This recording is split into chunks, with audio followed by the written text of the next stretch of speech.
Telangana CM Revanth Reddy ఇవాళ ఢిల్లీకి వెళ్తారు. ఏఐసీసీ పెద్దలతో సమావేశం కాబోతున్నారు ముఖ్యమంత్రి. డీసీసీ అధ్యక్షుల నియామకంపై కీలకంగా చర్చిస్తారు. ఇవాళ మధ్యాహ్నం 3 గంటలకు ఏఐసీసీ ఆఫీసులో టీపీసీసీ నేతల భేటీ జరగనుంది. ఈ నెలాఖరుకు డీసీసీ అధ్యక్షులను ప్రకటించనుంది ఏఐసీసీ.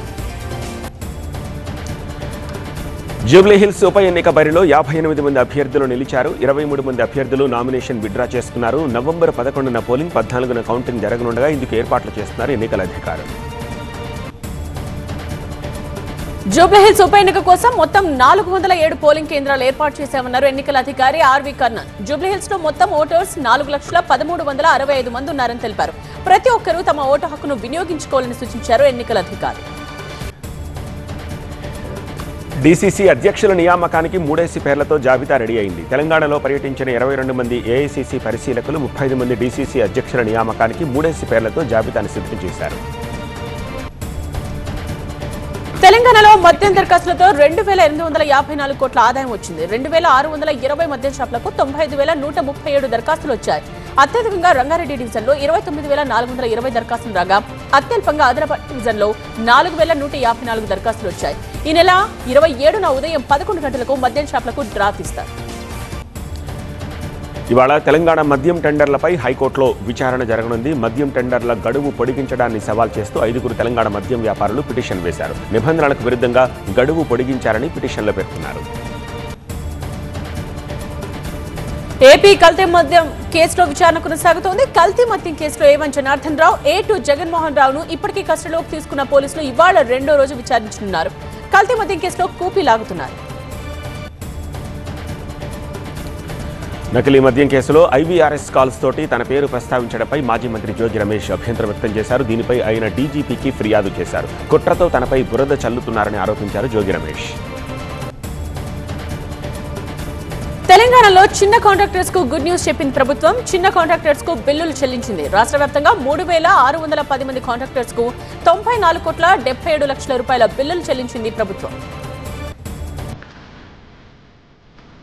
దుబాయ్ పర్యటన ముగించుకుని హైదరాబాద్ చేరుకున్నారు సీఎం చంద్రబాబు. పెట్టుబడులే లక్ష్యంగా 3 రోజుల పాటు దుబాయ్లో పర్యటించారు. ప్రముఖ వ్యాపారవేత్తలు, యూఏఈ మంత్రులతోటి 25 కీలక సమావేశాల్లో పాల్గొంది సీఎం చంద్రబాబు బృందం. గల్ఫ్ దేశాల్లో ప్రవాసాంధ్రులతోనూ సమావేశమయ్యారు సీఎం. ఏపీలో పెట్టుబడులకున్న అవకాశాలను వివరించారు. నవంబర్ 14, 15 విశాఖలో జరగనున్న సిఐఏ ఇన్వెస్టర్స్ మీట్కు వారిని ఆహ్వానించారు సీఎం. అడవుల ఆక్రమణలకు పాల్పడితే ఉపేక్షించబోమని డిప్యూటీ సీఎం పవన్ కళ్యాణ్ హెచ్చరించారు. శేషాచలం అడవుల్లో ఎర్రచందనం పెంపకం కోసం ప్రణాళిక రూపొందిస్తున్నట్టు తెలిపారు. కృష్ణా జిల్లా గన్నవరం మండలం కొండపావులూరులో నిర్వహించిన రాష్ట్ర స్థాయి అటవీ అధికారుల వర్క్ షాప్ లో డిప్యూటీ సీఎం పవన్ కళ్యాణ్ పాల్గొన్నారు. Hydraa commissioner AB Ranganath AP deputy CM Pawan Kalyan తోటి భేటీ అయ్యారు. విజయవాడలో ఓ వివాహ కార్యక్రమానికి హాజరైన అనంతరం మంగళగిరిలోని క్యాంపు కార్యాలయంలో డిప్యూటీ సీఎం పవన్ కళ్యాణ్ ను మర్యాదపూర్వకంగా కలిశారు రంగనాథ్. ఆస్ట్రేలియాలోని మెల్బోర్న్ పర్యటించారు మంత్రి నారా లోకేష్. మెల్బోర్న్ లో సిఐఏ పార్ట్నర్షిప్ సమిట్ రోడ్ షోలో పాల్గొన్నారు. ఏపీకి గూగుల్ రావడం వెనుక 13 నెలల కృషి ఉందని లోకేష్ తెలిపారు. విశాఖలో నిర్వహించే సిఐఏ సదస్సుకు రావాలని ఆస్ట్రేలియా పారిశ్రామికవేత్తలను ఆహ్వానించారు. రాష్ట్రానికి పరిశ్రమలు వస్తూ ఉంటే జగన్ ఓర్వలేకపోతున్నారని విమర్శించారు ఆర్థిక శాఖ మంత్రి పయ్యావుల కేశవ్. ఇప్పటికైనా శవ రాజకీయాలు మానుకోవాలని హితవు పలికారు. అసత్య ప్రచారాలతోటి ప్రజలను మభ్యపెడుతున్నారని ఆగ్రహం వ్యక్తం చేశారు. పీపీపీపై కమిటీ వేస్తామని ఆరోగ్య శాఖ మంత్రి సత్యకుమార్ తెలిపారు. ఒకవేళ ఆ కమిటీ గనక పీపీపీ ప్రైవేటీకరణ ఒక్కటే అని నివేదిక ఇస్తే నిర్ణయాన్ని పునఃసమీక్షిస్తామని ప్రకటించారు. 2 ఒకటే అయితే పీపీపీ వెనక్కి తీసుకుంటామని తెలిపారు. స్మార్ట్ కార్డుల ద్వారా బియ్యం అక్రమ రవాణా నియంత్రణ అనేది ఒక ప్రయత్నం మాత్రమేనని పౌర సరఫరాల శాఖ మంత్రి నాదెండ్ల మనోహర్ తెలిపారు. సాంకేతిక పరిజ్ఞానంతో భవిష్యత్తులో బియ్యం అక్రమ రవాణాకు చెక్ పెడతామని వెల్లడించారు. భూ కేటాయింపులో కొత్త విధానాన్ని తీసుకురావడంపై చర్చలు జరుగుతున్నాయని రెవెన్యూ మంత్రి అనగాని సత్యప్రసాద్ తెలిపారు. రెవెన్యూ వ్యవస్థలో సంస్కరణలు, హౌసింగ్ పై నియమించిన మంత్రివర్గ ఉపసంఘం అమరావతిలో సమావేశమైంది.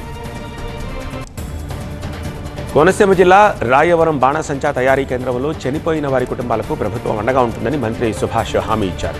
చనిపోయిన 10 మంది కుటుంబాలకు 17.5 లక్షల చెక్ అందజేశారు. ఆగ్నేయ బంగాళాఖాతంలో ఏర్పడ్డ అల్పపీడనం ఇవాళ వాయుగుండంగా మారనుంది. ఈ నెల 27 నాటికి తుఫాన్గా మారే అవకాశం ఉంది. దీంతో ఏపీలోని 10 జిల్లాలకు ఇవాళ ఎల్లో అలర్ట్ జారీ చేసింది వాతావరణ శాఖ. మరోవైపు ఏపీ వైపు తుఫాన్ దూసుకొస్తోంది. ఈ నెల 28 లేదా 29న ఏపీలో తీరం దాటనుంది తుఫాన్. విశాఖ నుండి తిరుపతి వరకు తుఫాన్ ప్రభావం ఉంటుందని ఐఎండీ తెలిపింది. గంటకు 70 నుండి 100 కిలోమీటర్ల వేగంతో ఈదురుగాలులు వీస్తాయని తెలిపింది. తెలంగాణలో రాగల 3 రోజులు తేలికపాటి నుంచి భారీ వర్షాలు కురిసే అవకాశం ఉందని హైదరాబాద్ వాతావరణ కేంద్రం తెలిపింది. ఉరుములు మెరుపులతో కూడిన వర్షం గంటకు 30 నుంచి 40 కిలోమీటర్ల వేగంతో ఈదురుగాలులు వీస్తాయని తెలిపింది. వాయుగుండం ప్రభావంతో ఇవాళ రేపు ఉమ్మడి ఖమ్మం, నల్గొండ, వరంగల్, రంగారెడ్డి, హైదరాబాద్, సంగారెడ్డి, మహబూబ్ నగర్ జిల్లాల్లో కొన్ని చోట్ల మోస్తరు వర్షాలు కురిసే అవకాశం ఉంది. ప్రైవేట్ ట్రావెల్స్ బస్సులో అధికారులు ముమ్మర తనిఖీలు చేశారు. ప్రమాణాలు పాటించని బస్సులకు నోటీసులు ఇచ్చారు. లైసెన్స్ ఎక్స్పైర్ అయిన బస్సులను ఆపేశారు. కర్నూలు ఘటనతో మేల్కొన్నారు ట్రాఫిక్ పోలీసులు. 6 ప్రత్యేక టీమ్స్ తో తనిఖీ చేపట్టారు. తిరుపతి, విజయవాడ, వైజాగ్, నెల్లూరులోనూ తనిఖీలు జరుగుతున్నాయి. తిరుపతిలో ఫిట్నెస్ లేని బస్సు ఎక్కలేదు ప్రయాణికులు. బంగారం ధర తగ్గుతోంది. 24 క్యారెట్ల బంగారం 10 గ్రాముల ధర 1,24,370 రూపాయలు. 22 క్యారెట్ల బంగారం 10 గ్రాముల ధర 1,14,000 రూపాయలకు చేరింది. వెండి ధరల్లో పతనం కొనసాగుతోంది. హైదరాబాద్ మార్కెట్లో వెండి కేజీ ధర 4,000 రూపాయలు తగ్గింది. ప్రస్తుతం వెండి కేజీ ధర 1,70,000 రూపాయలుగా ఉంది. కేరళ మహిళలు దేశానికి నాయకత్వం వహించారని రాష్ట్రపతి ద్రౌపది ముర్ము అన్నారు. రాజ్యాంగ సభలోని 15 మంది మహిళల్లో 3 కేరళకు చెందినవారని గుర్తు చేశారు. Kerala Ernakulam Saint Teresa college శతాబ్ది వేడుకల్లో పాల్గొన్నారు. తీవ్రమైన పేదరికం లేని రాష్ట్రంగా కేరళ నిలవబోతోంది. రాష్ట్ర అవతరణ దినోత్సవం సందర్భంగా దీన్ని అధికారికంగా ప్రకటిస్తామని కేరళ సీఎం విజయన్ ప్రకటించారు. దేశంలో ఈ లక్ష్యాన్ని సాధించిన తొలి రాష్ట్రం కేరళ అని తెలిపారు. ఛట్ పూజలకు వెళుతోన్న ప్రయాణికుల కోసం ఢిల్లీ ఆనంద్ విహార్ రైల్వే స్టేషన్లో విస్తృత ఏర్పాట్లు చేశారు. రైల్వే స్టేషన్ వెలుపల ప్రత్యేకంగా పందిరి వేశారు. అందులో టికెట్ వెండింగ్ మిషన్లు ఏర్పాటు చేశారు. ప్రయాణికుల సౌకర్యార్థం హెల్ప్ డెస్క్ కూడా సిద్ధం చేశారు.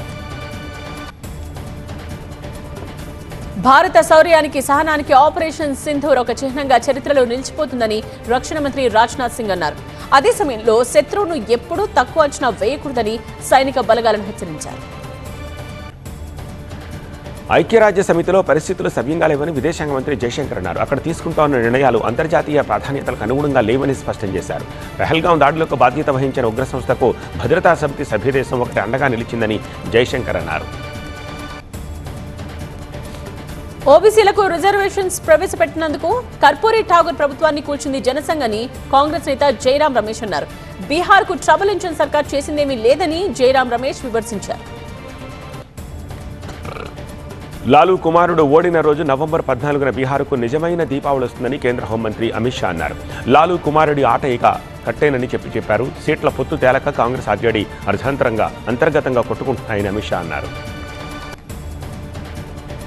ముఖ్యమంత్రి నితీష్ కుమార్ నాయకత్వంలో బీహార్లో ఎన్డీఏ భారీ మెజార్టీతో తిరిగి అధికారంలోకి వస్తుందని ప్రధాని మోదీ అన్నారు. ఇంత వెళ్తుండగా ఇప్పుడు లాంతర్ల అవసరం ఏంటని ఆర్జేడీ ఎన్నికల గుర్తుపై ప్రధాని సెటైర్స్ వేశారు.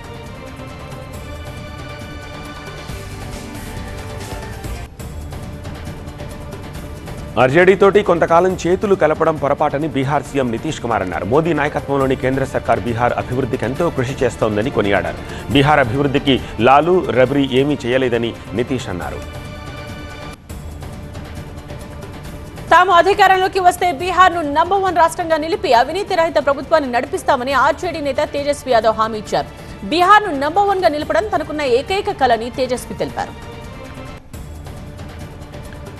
ఛట్ పండుగ కోసం స్వస్థలాలకు వచ్చేందుకు రైల్లో సీటు దొరక్క బీహార్ యువత తీవ్రంగా ఇబ్బంది పడుతుంటే గుజరాత్లో మాత్రం బుల్లెట్ రైలు నిర్మాణం జరుగుతోందని జనసురాజ్ పార్టీ అధినేత ప్రశాంత్ కిషోర్ విమర్శించారు. ఇప్పుడున్నట్టుగానే పరిస్థితి ఉండాలా, మార్పు కావాలా అన్నది వచ్చే 15 రోజుల్లో బీహార్ ప్రజలే నిర్ణయం తీసుకోవాలని ప్రశాంత్ కిషోర్ పిలుపునిచ్చారు.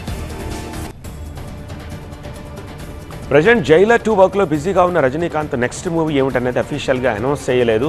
సుందర్ సి దర్శకత్వంలో ఓ ఫ్యామిలీ డ్రామాలో నటించేందుకు రజనీకాంత్ గ్రీన్ సిగ్నల్ ఇచ్చారన్న టాక్ వినిపిస్తోంది. ఈ సినిమాను రాజ్ కమల్ ఇంటర్నేషనల్ ఫిల్మ్స్ బ్యానర్పై కమల్ హాసన్ నిర్మించబోతున్నారట. యుగానికొక్కడు సినిమా సీక్వెల్ కు సంబంధించి ఇంట్రెస్టింగ్ కామెంట్ చేశారు director Selvaraghavan. Present script work జరుగుతోందన్న డైరెక్టర్ పార్ట్ 2లో హీరోగా కార్తీ నటించకపోవచ్చన్న హింట్ ఇచ్చారు. మరో 3 ఏళ్ల వరకు కార్తీ ఫ్రీ అయ్యే ఛాన్స్ లేదని, అయినా సీక్వెల్ ను మరో హీరోతో కంటిన్యూ చేసే ఛాన్స్ ఉందని చెప్పారు. ఆస్ట్రేలియాకు వచ్చిన భారత జట్టు పేలవ ప్రదర్శన కొనసాగుతోంది. ఇప్పటికే 0-2తో సిరీస్ను కోల్పోయింది. ఇవాళ జరిగే చివరి వన్డే మ్యాచ్లోనైనా గెలిస్తే టీమిండియాకు కాస్త ఊరట దక్కుతుంది. తొలి మ్యాచ్లో విఫలమైన అడిలైడ్లో అర్ధ సెంచరీతోటి రోహిత్ కాస్త పర్వాలేదనిపించాడు.